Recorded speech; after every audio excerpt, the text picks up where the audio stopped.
Hello, I'm Jim Cuno, president of the J. Paul Getty Trust. Welcome to Art and Ideas, a podcast in which I speak to artists, conservators, authors, and scholars about their work. The idea of a kind of intact tomb at a certain moment where the archaeologist breaks through the door and lifts up a lamp to reveal the glint of gold everywhere, that's become the defining moment for archaeology. In this episode, I speak with Chris Naunton about his new book, Egyptologists Notebooks.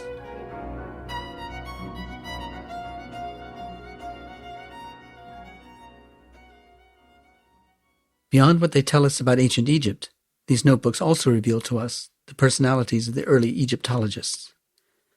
So begins Chris Naunton's recent book on the discovery and documentation of ancient Egypt.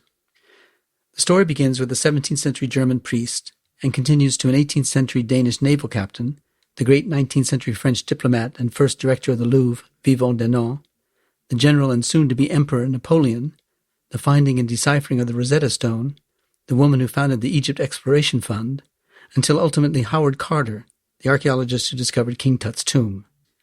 Beautifully and copiously illustrated, Naunton's book, Egyptologists Notebooks, The Golden Age of Nile Exploration in Words, Pictures, Plans, and Letters, was published in the U.S. by Getty Publications as part of Ancient Worlds Now, the Getty's initiative to promote a greater understanding of the world's cultural heritage. Well, thank you, Chris, for joining me on this podcast. It's a pleasure, Jim. Thank you very much for having me. Now, your book explores, as you put it, not only what archaeologists' notebooks tell us about ancient Egypt, but what they tell us about the personalities of the early Egyptologists. How did you come up with the idea to write this book? Well, for a long time, I've had an interest in the history of the subject.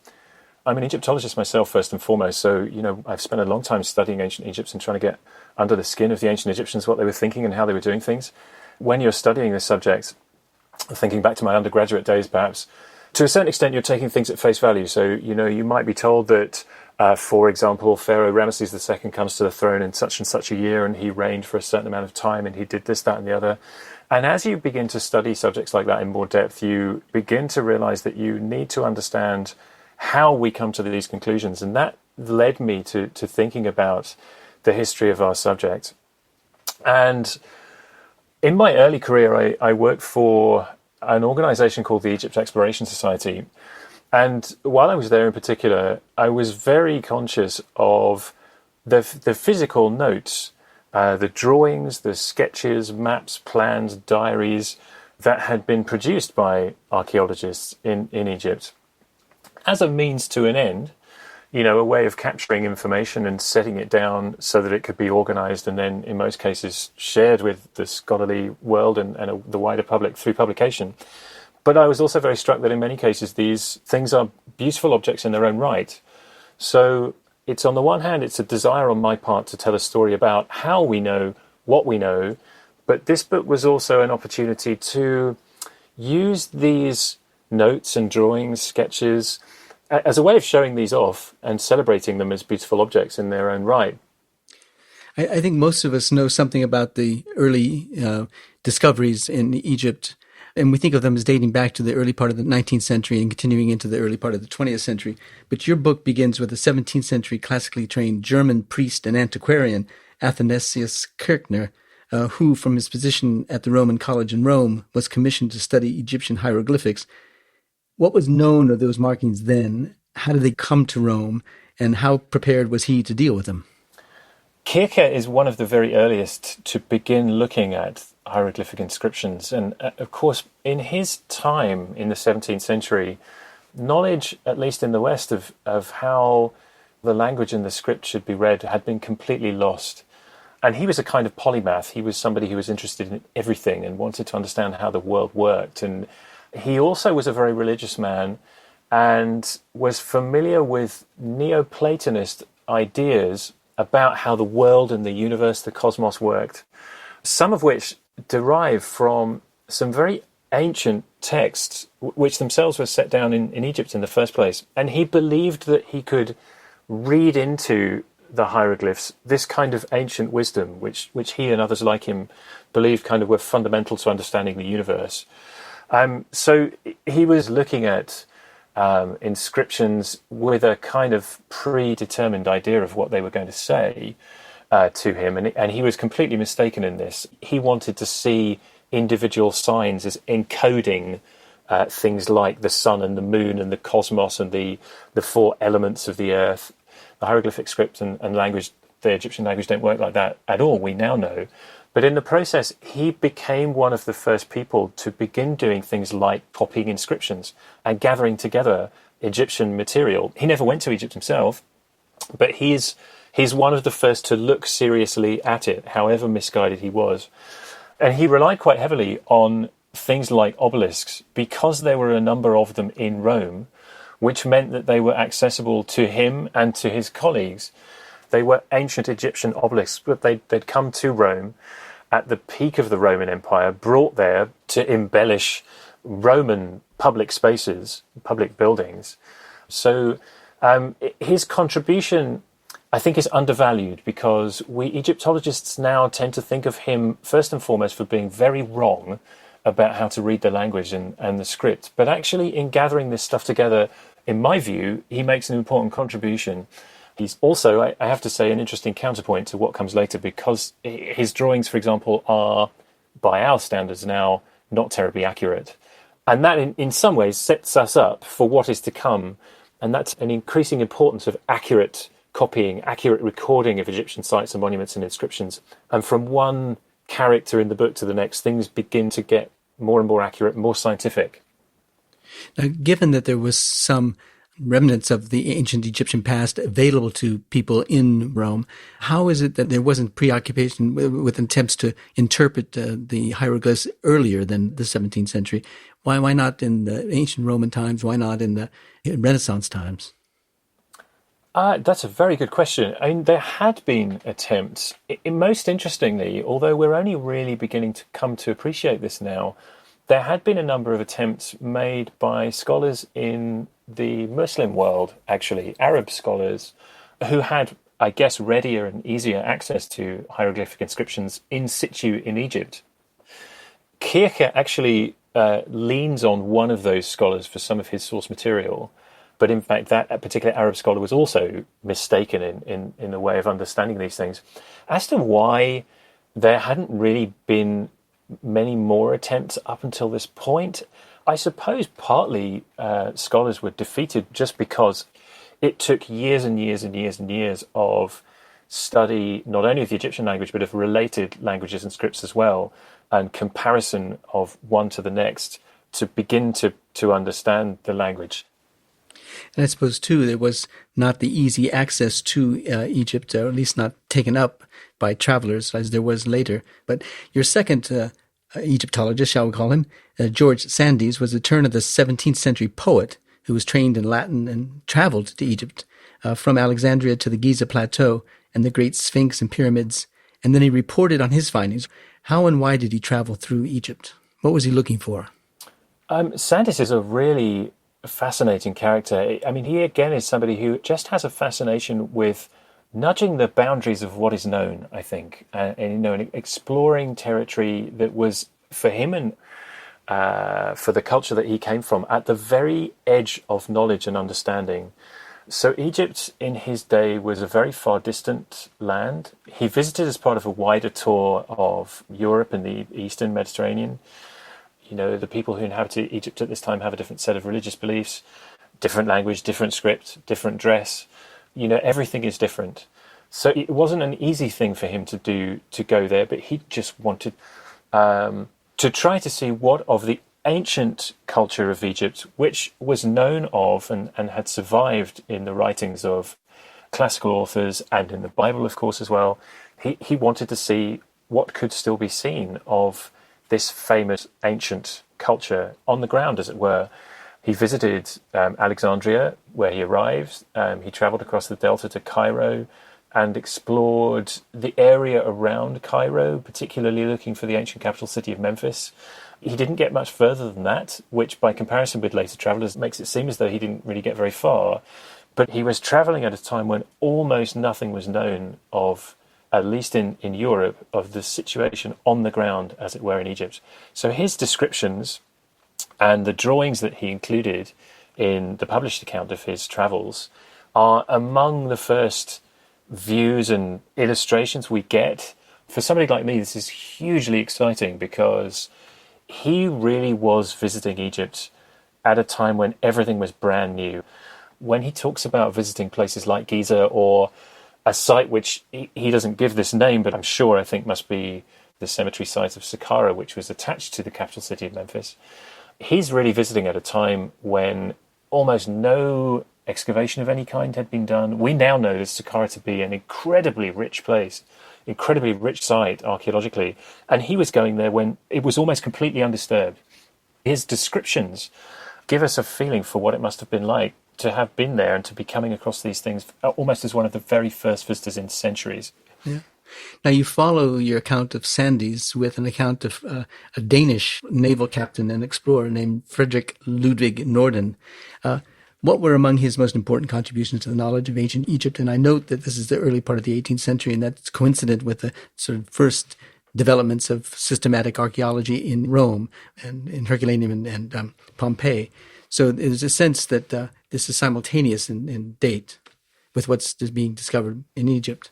Yes, there is a growing appreciation and understanding in Europe, I think, of the value of visiting ancient sites and monuments. By Norden's time, a still relatively very small number of people, but nonetheless a number of people had travelled to Egypt. And Norden, his contribution really is, I think, is in raising the standard of the kind of account of Egypt. He's very thorough. He's commissioned by the Danish king to make a survey of the country and its sites and monuments. And he is a captain in the Danish Navy, very young man at this point, in his 20s, but extremely capable and clearly very competent in working with and creating maps, for example. And maps are absolutely crucial to organising information about archaeological landscapes and sites. So his account is really notable for its detail. He describes the places he encounters on his journey up the Nile, one by one, mentioning not only ancient sites, but the villages he passes as well. There's a huge amount of information in his account about the situation in Egypt at the time. His maps, by comparison with what had gone before, are incredibly good, incredibly accurate. And his drawings of the sites that he saw, although he didn't draw absolutely everything, what he did draw is noticeably higher in quality than the things that had gone before too. So we're creeping towards this being the kind of science of archaeology and Egyptology at this point. Certainly something more than just a travel account. Now, the fourth amateur, in the best sense of the term, that you write about was the 18th century English clergyman, Richard Pocock, who visited and described the temple of Karnak at Luxor and the tombs of the kings of Thebes. Tell us about him. Incredibly, Pocock travelled to Egypt at almost exactly the same time as Norden. And in fact, although they weren't entirely aware of it, they actually crossed on the Nile at a certain point. Pocock, in keeping with various other travellers around this time, was simply on a tour around the Mediterranean region and looking to record what he saw. He visited the major sites, he set down an account which he would later publish, and he made a number of drawings. My particular interest in Pocock is in his sketches of the landscape on the western side of the river in the area of what is now Luxor.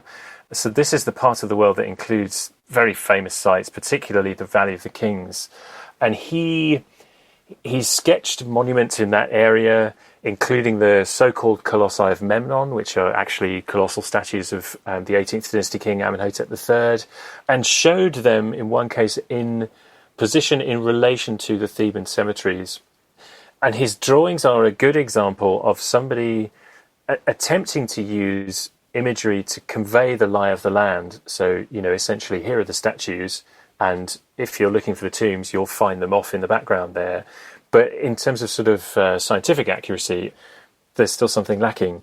And his sketch of the Valley of the Kings is a really sort of glorious, slightly contorted vision of a mountainous wadi with a mountain itself at the top of the sketch, with a series of doorways leading off in all directions from this desert wadi floor. And these are meant to be the entrances to the tombs of the Valley of the Kings. And in the way that Pocock sketches it, you could expect to spend no more than about 2 or 3 minutes walking from one end of the valley to the other, and you could encounter a doorway, an entrance to a tomb once every few feet. It's not really like that in reality at all, we know that. But still, Pocock is trying to convey this sense of a valley full of tombs like this, which is, even if visually it's not quite right, there's some truth to what he's trying to convey. Yeah, it does look a bit like a housing development right now, the way he draws it. But nevertheless, there is something about these undecorated entryways that take you down into the earth, that then open up a reveal of great burial enterprise. I think you're right. And actually, thinking about these drawings has caused me to reflect on what we mean when we think of as accurate. You know, as somebody who has spent a long time now as an Egyptologist, there's a lot that you take for granted about a certain way of doing things. So what really strikes you when you look at a drawing like this of Pocock's is how inaccurate it is, in that we are all trained to capture things almost kind of photorealistically. And if there's any deviation from that, that in some sense is wrong. And yet Pocock was making these sketches at a time before any of these scientific standards developed. So what might seem inaccurate and therefore kind of wrong or bad somehow to us now actually was extremely effective in his time. Well, now we get to the great figure of Napoleon. He launched his great campaign in 1798, and it resulted in a 26-volume description of Egypt published between 1809 and 1829.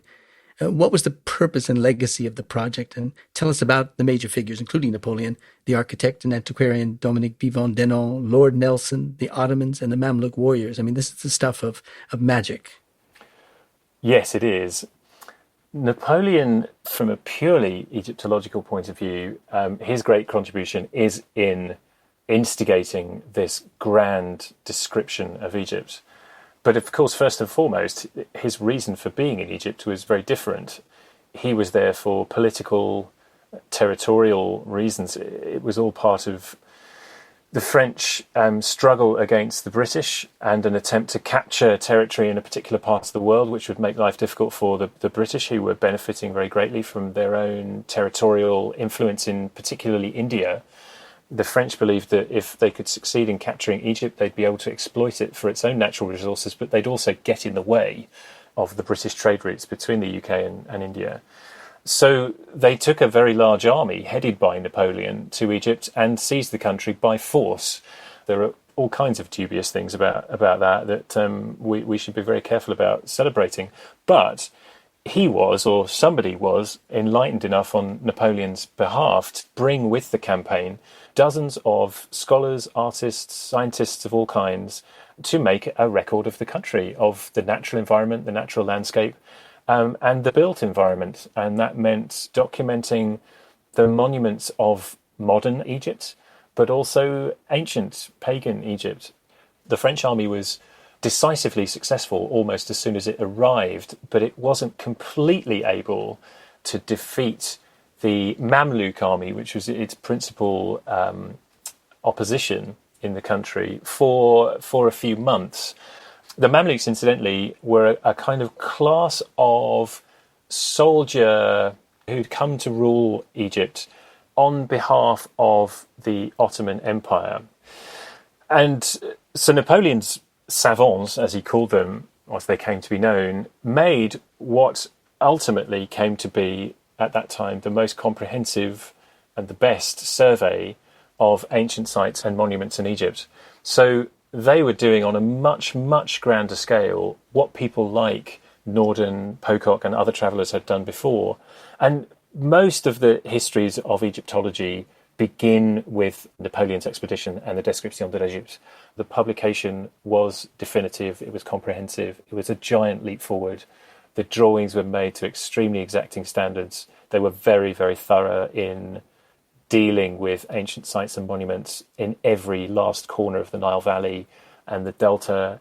And then the publication itself was extremely well received and quite widely circulated as well. So it had a huge impact on scholars of Egypt back home. And it had two main effects in the years immediately following. One was to enhance the knowledge of scholars of what there was in Egypt, also of encouraging further study. But the expedition also established a permanent presence in Egypt of not only French individuals acting in various capacities out there, also British. The French were in fairly short order defeated by a coalition of British and Ottoman forces. So in terms of the military purpose of the expedition, it was a failure. But it did, as I say, lead to an established permanent presence of Europeans in Egypt. And that provided a platform for more and more and more travellers, scholars, eventually Egyptologists and archaeologists to go to the country and to do so without the barriers that there had been before in terms of, security or language or adapting to the customs. Everything was much easier from this point onwards. So the Napoleonic expedition really is a watershed moment for the subject. And no doubt they provided sufficient resources to continue the research.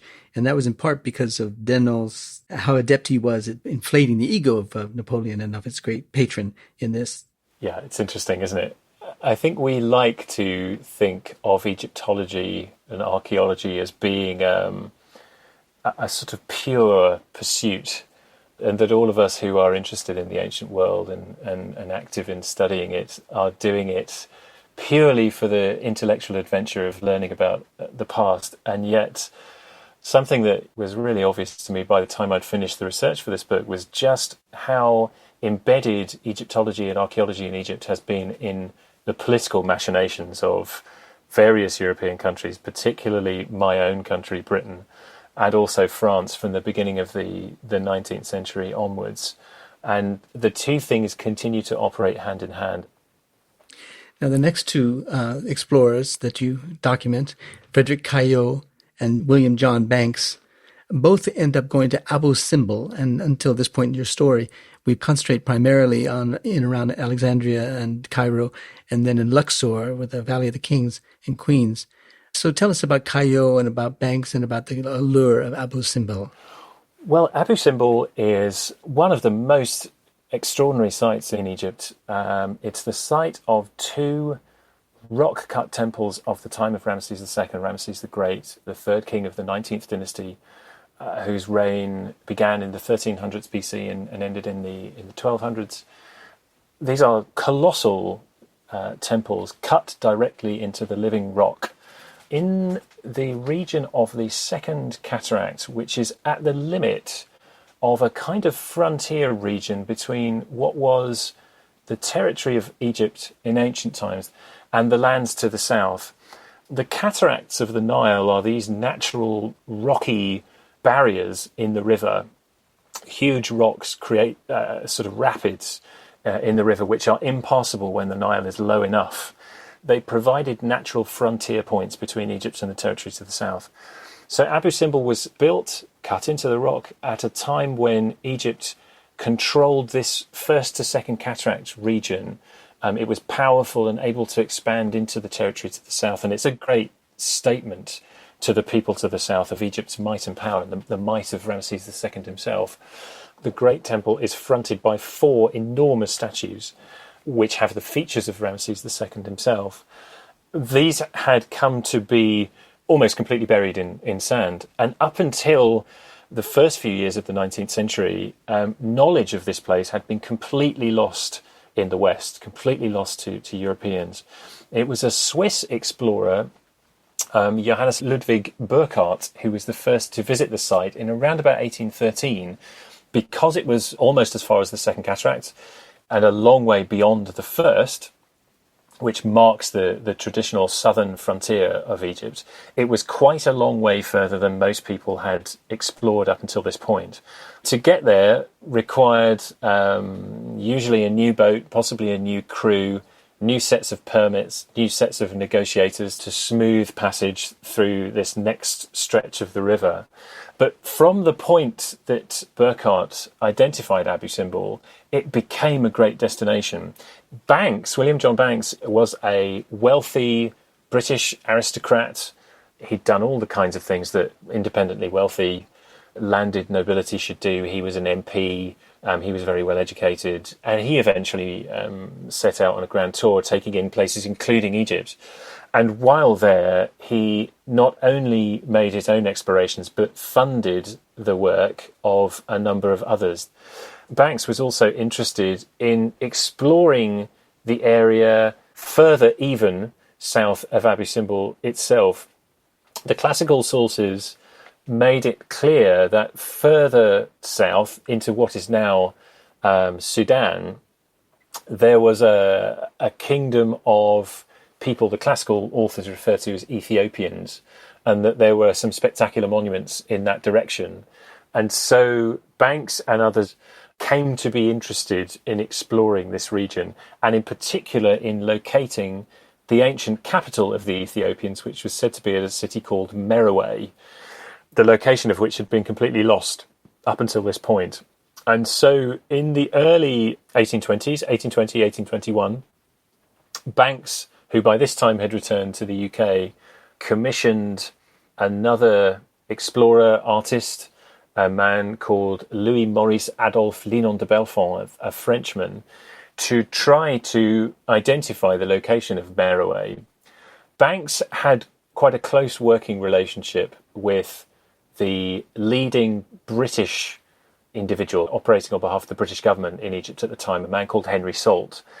So through this connection to the British government, the expedition led by Linon de Belfond was really, although Linon de Belfond himself was French, really a kind of British attempt to become the first to identify Meroe.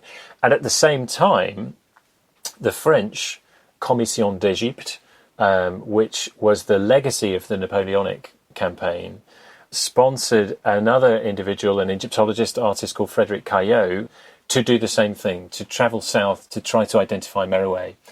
So both Linon de Belfond and Caillot, in fact, took the opportunity to accompany an Egyptian government military expedition to the south, essentially gathering slaves for infrastructure building projects in Egypt, but making use of the Egyptian army's protection.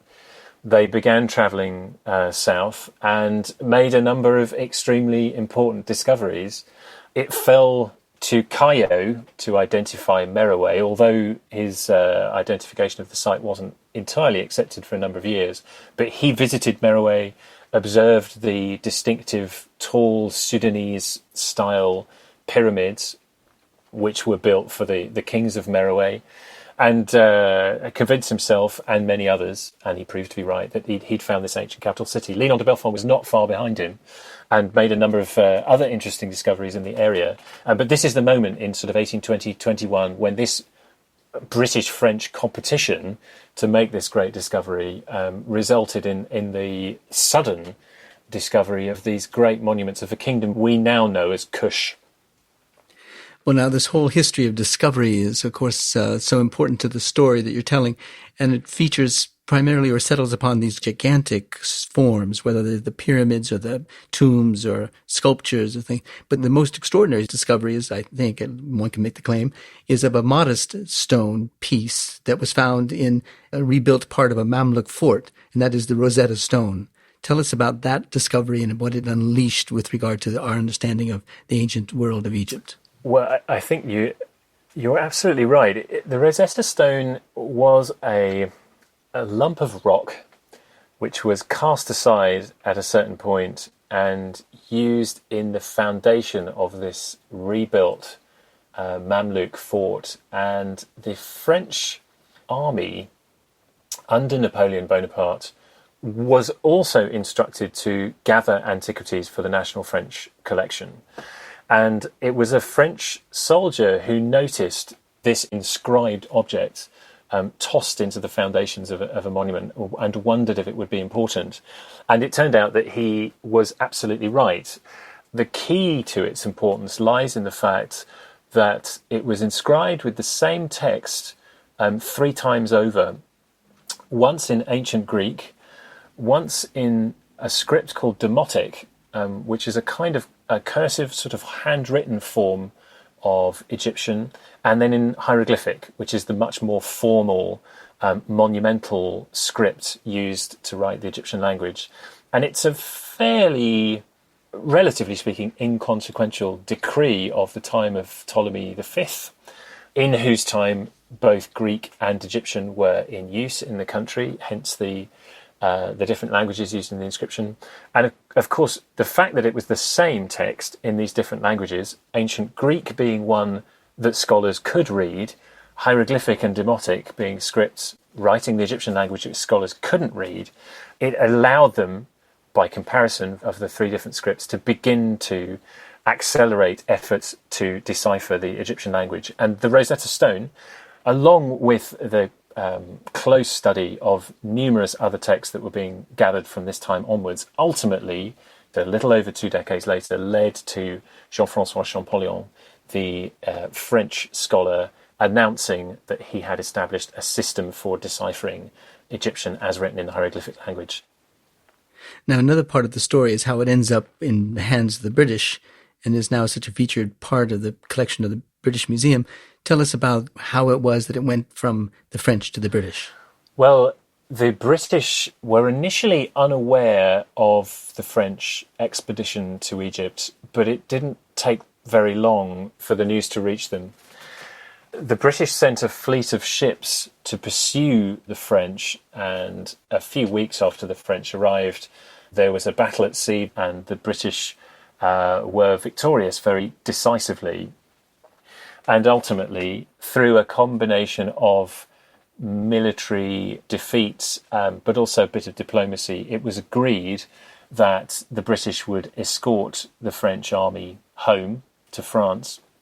So the French, in all but a few exceptions, left the country. And as a part of this agreement, all of the antiquities that the French soldiers and savants had acquired during their time in the country would also pass to the British. So rather than making their way to the National Collection of France and the Louvre in Paris, they would instead make their way to the British Museum. And of course, one of the prize pieces in the collection was this incredibly important stone from Rosetta.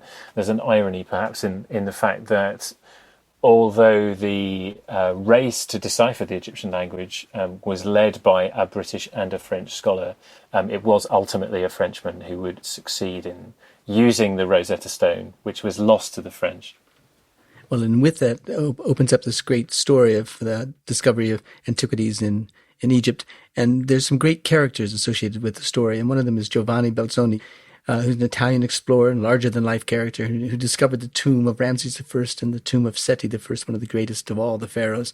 And many of us who've been to Egypt and been to Luxor and across the river from Luxor have come across his graffiti, his name carved into the stone. Tell us about Belzoni. Belzoni is a kind of accidental archaeologist and Egyptologist in as much as he had a very varied career. He was Italian by birth, but he had come to London. He was an enormous man, very tall, very muscular, very strong man, and for a while had acted as a circus strongman at Sadler's Wells in London. He had sort of failed to establish himself and you make an enormous success of himself in that role, and he'd had an idea for a system of irrigation which he thought might be of interest to the Egyptians at this point.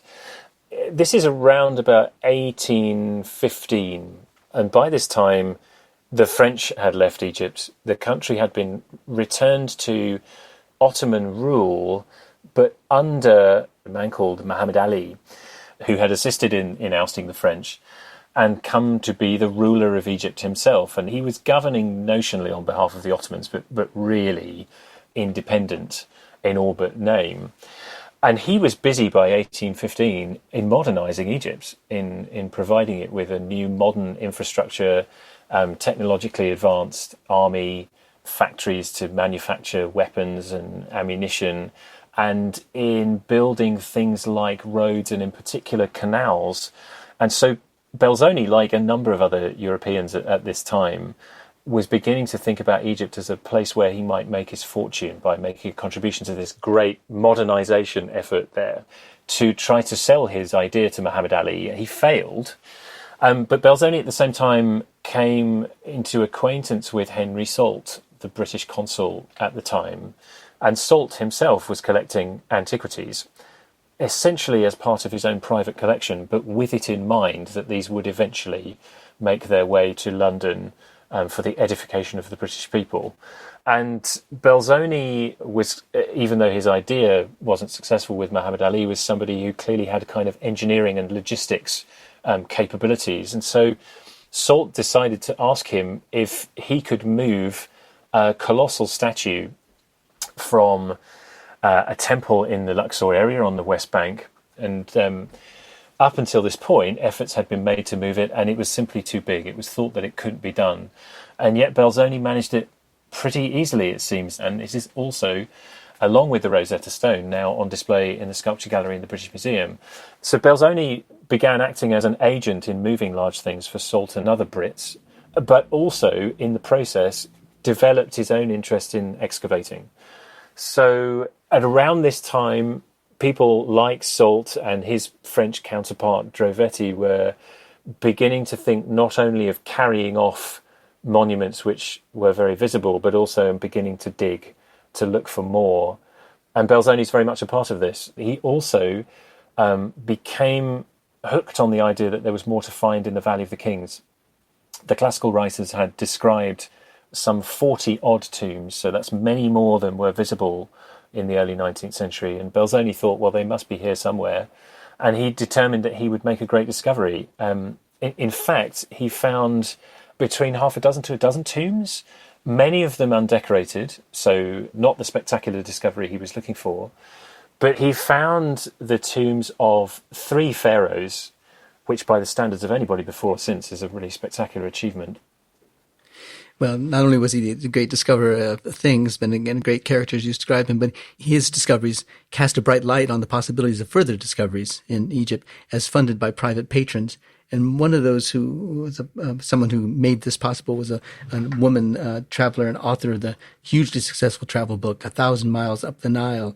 Amelia Edwards is her name. And she created, in response to all these Egyptian antiquities that she saw that were damaged and lying about, something called the Egypt Exploration Fund in London, in which members of the public could contribute to the funding of conservation of Egyptian monuments. Tell us about her and her story. Well, Amelia Edwards was a writer, an artist. She had made quite a name for herself in the middle of the 19th century in the UK for those things. She'd written a number of successful novels. So she wasn't exactly wealthy by the standards of her day, but she was comfortably off, well off enough to be able to travel. And she began to travel in Europe and wrote accounts of her travels and became a successful writer of travelogues. And on one particular trip to Italy, she found that the weather was awful and almost on a whim, as she describes it, decided to take a detour away from cold and rainy Italy to the warmer climes of Egypt, which was a very fashionable destination at this point. And this is the early 1870s. And she took what by this time was a fairly standard journey, arriving in Alexandria by boat, enduring a day or two of quarantine, not spending too long in Alexandria, which most visitors seem to find quite a disappointment by comparison with what must have been there in the time of Cleopatra and others, making her way to Cairo, hiring a boat, and taking a journey up the Nile as far as Aswan. And in doing so, she absolutely fell in love with Egypt and with its monuments, but also became very concerned at the rapid destruction of the things that she was seeing at the hands of the natural elements, of archaeologists, of tourists like her, and to some extent of the local population as well. In other words, all these wonderful monuments that she was seeing, she feared would be lost if something wasn't done. And so when she returned to the UK, she wrote an account of her travels, 1,000 Miles Up the Nile, which quickly became, and still is, I think, even today, the definitive account of a journey up the Nile. But she was also determined to do something to try and arrest the degradation and decay that she saw amongst the monuments that she visited. And so she determined to set up a fund to send an archaeologist or an explorer, to use the term that was in use at the time, to Egypt to uncover sites which were threatened so that they could at least be documented and any portable antiquities rescued before they were lost for good. And so this became the Egypt Exploration Fund, and the idea was a little bit like crowdfunding of modern times. Interested members of the public would contribute as much as they could. If they could contribute as much as £1, then they would be entitled to become a member of the fund and receive the annual publication at the end of each year.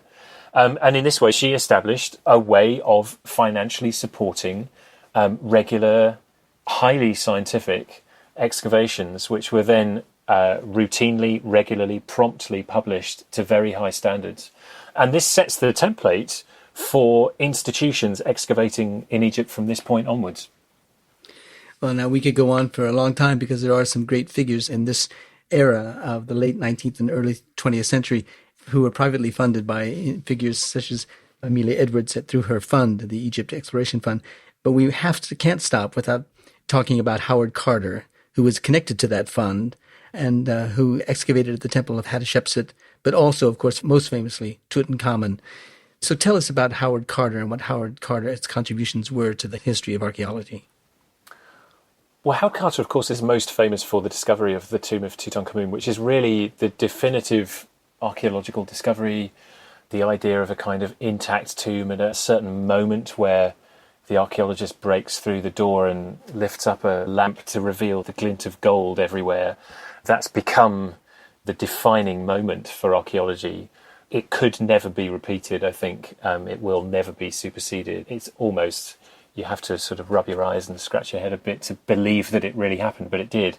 And Carter was the archaeologist who made that happen. But the discovery of the tomb of Tutankhamun was the culmination of his career. He had, by that time, already been working in Egypt as an archaeologist, Egyptologist, for around about 30 years, but also, in fact, as an artist. Of course, the discovery of the tomb of Tutankhamun was incredibly important, but he had made a number of incredibly important discoveries up until this point, including the tombs of other pharaohs of the New Kingdom, some of them quite possibly even more important pharaohs than Tutankhamun. It's just the sheer good luck that Tutankhamun's tomb happened to be found intact that means Carter is so celebrated and so famous. He had a very good nose. He was extremely knowledgeable. He was also a first-class organizer and documenter of archaeological remains. And that, the second part of that at least, comes from the fact that his first work in Egypt was as an artist.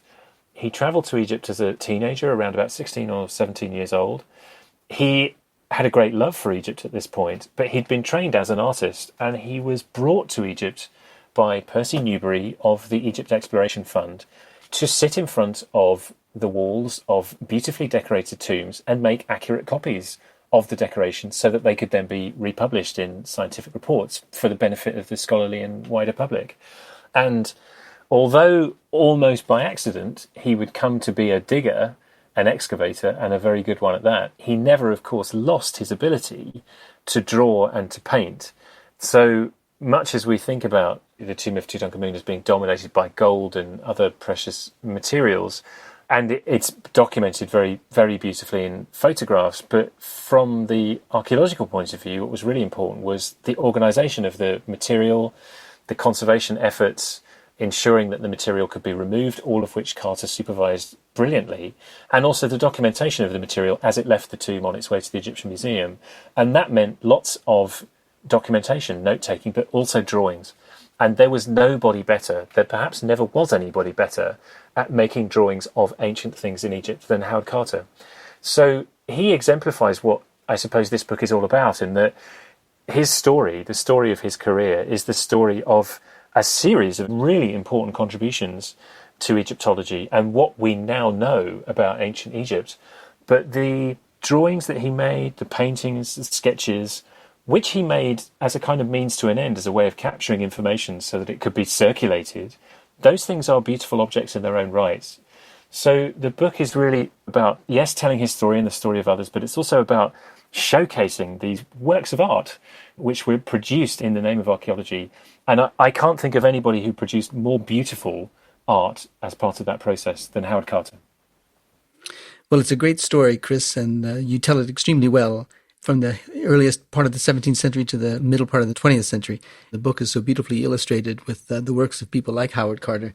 So we thank you for all of that, and we thank you for letting us publish the book, and we thank you for joining us on the podcast. Thank you very much. Thanks for having me.